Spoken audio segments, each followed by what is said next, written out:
Ian, welcome. First day in, and back in a familiar surrounding. How are you finding it all? Familiar. Not a massive amount has changed. I just think it's nice to be home really, and just only been here this morning, so still trying to work out what's going on and what's changed, what hasn't. How much of a lure was that for you to come back to Northampton, somewhere you know well?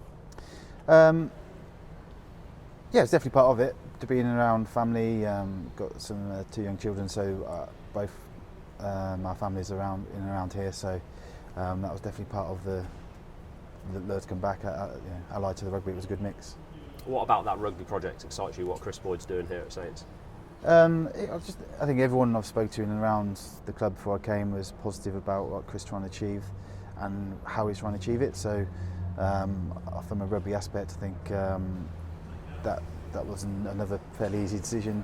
I think the team's in a positive place and sort of going upwards rather than downwards. So that decision was not a hard one, no. We were just talking off camera. You actually know quite a lot of the people who are here, whether that's players, coaches. Sam Vesti, I know we spoke to him. Yeah. He's played with and against you. How nice is that to come in and see so many familiar faces?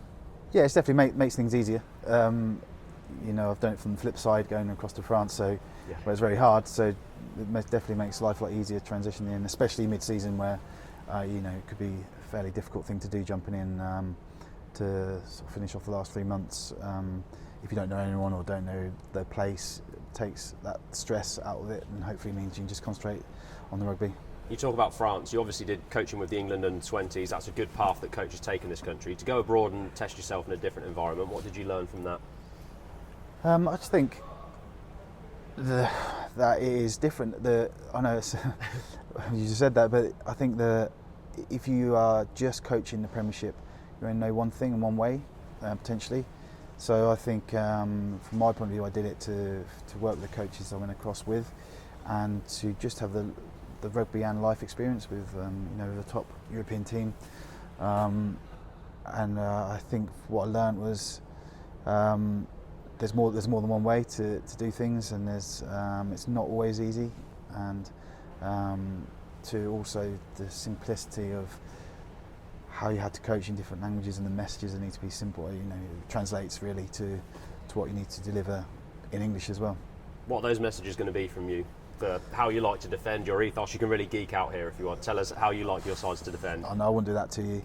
I just think it comes back to simply about getting the ball back as fast as you can. I think you can see everyone's the attacking intent of the team, and everyone comes alive when they've got the ball. I suppose I'd like to see that from the defence too, and just win it back as quick as possible, because we're so dangerous with it. So we're better off with the ball than without it.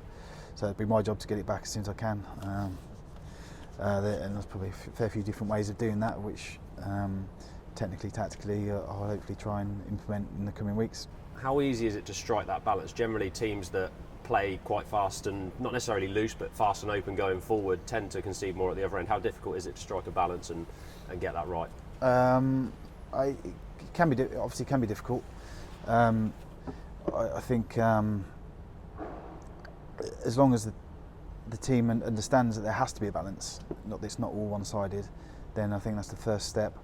And I think it's because as the games come tighter and bigger, it can't all be one-sided. There's going to be a lot of times you're going to have to defend, and there are going to be a few times you're going to have to win the ball back, otherwise teams will just score at the highest level at the top end, the back end of the season. So I think just the group understanding there has to be a balance to play, which I think they do. I don't think they don't, but that becomes more important, I suppose, near the end. Just finally, big game this Friday night, London Irish.